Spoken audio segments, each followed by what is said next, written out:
Okay, so starting off, I just have a bit of basic HTML with some headers, some text, some few images, and a link at the bottom to sign up. The first thing that I want to do is center all the text in the middle of the page. Now, if you recall, there are three ways to apply CSS to an HTML file. One is inline, meaning I apply it on an actual tag.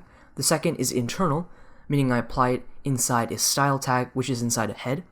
And the third is external, meaning I create a separate CSS file and then link that CSS file in my HTML file. For now, I'll use internal CSS. So inside the head tag, I'll create another style tag. And since I want everything on the page to be centered, I'll use the body selector. And this just means apply it on the body, which is essentially the entire page. I'll say text align, center. Now everything's centered. I also want some padding on the edges of the body so that when I resize the page, the text isn't smushed like that. So I'll just specify some padding. I'll say padding is going to be 20 pixels, 30 pixels.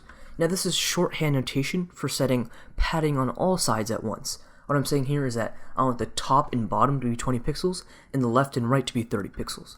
If I refresh, you'll see that's applied. Now next I want to apply a better font than Times New Roman. We can use a service like Google Fonts by going to fonts.google.com. And now I want to use a sans serif font. So I'll just look for one that looks pretty good, like a Railway. I'll add that, and then I want to say I'll use the CSS import because there's two ways to import it. One is standard, one is using CSS. If I use this one, I'll put it inside my HTML. If I use this one, I'll put it inside CSS. So I'll do that for now. Put it at the top of the style tag.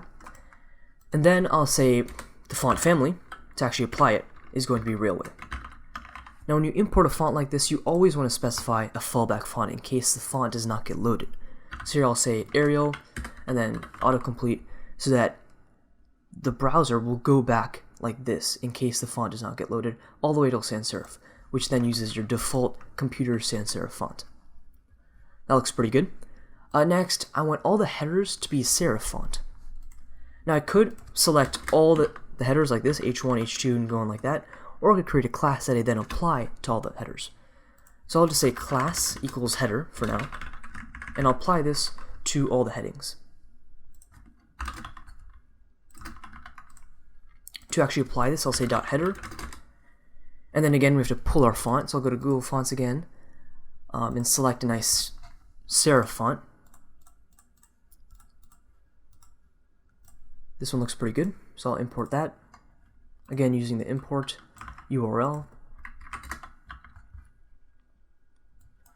And then I'll actually apply the font.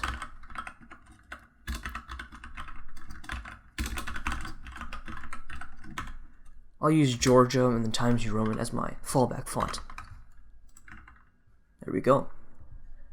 It's kind of weird here how this list is centered like this because the bullets don't really line up. To do this, I'll create an ID on the UL because I only want to select this one instance. Say ID equals list. And here what I'll do is I'll say hash instead of dot, meaning that I'm going to use an ID instead of a class. Say hash list equals, and I'll say text align left, which means that it's centered to the left. And when I do this, all the text goes to this side, which is not really what I want. I want it to be in here, right? So I'll specify width on that list.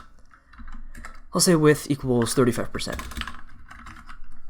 Now, this doesn't really do anything because if we look at the model, it shortened the actual UL, but it's not centered.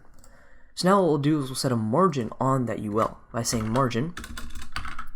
We'll say 0 auto. What this means is that the top and bottom have no margin like normal, but the left and right are auto. And what this does is it centers it, like so. And there we go. We get a nice centered list. Next, I want all these images here to be in one line. I'll create an ID on the div that houses all those images, something like images.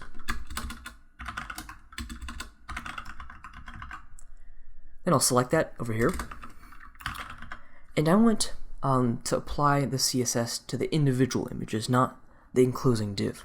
So I'll say images and then image to indicate I want all the image tags inside of the images ID. If I only wanted direct children of that ID, I would use this. Okay, now I'll say that I want to have the images have a width of 33%.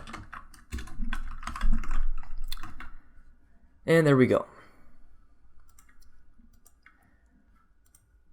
Also want to add some padding to the top and bottom of this section here. So to do that, I'll just select the actual images tag without the ID, and I'll say margin top is going to be something like 20 pixels, and same thing with bottom.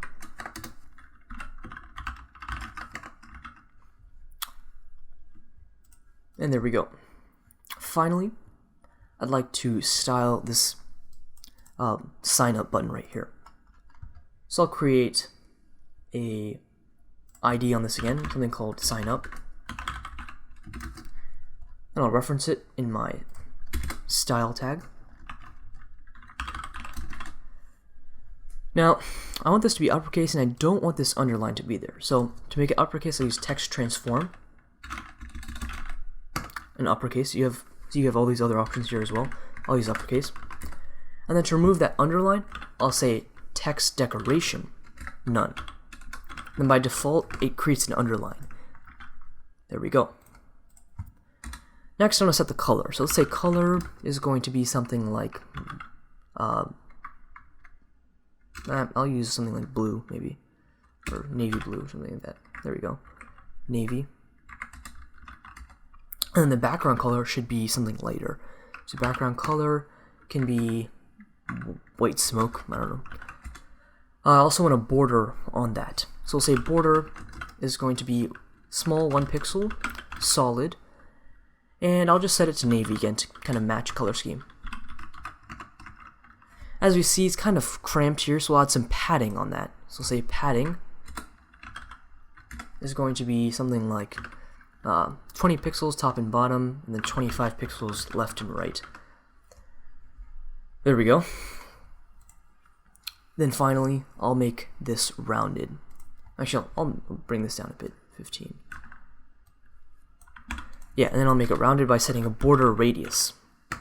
I'll set that to 5 pixels, which will round the borders on this button right here.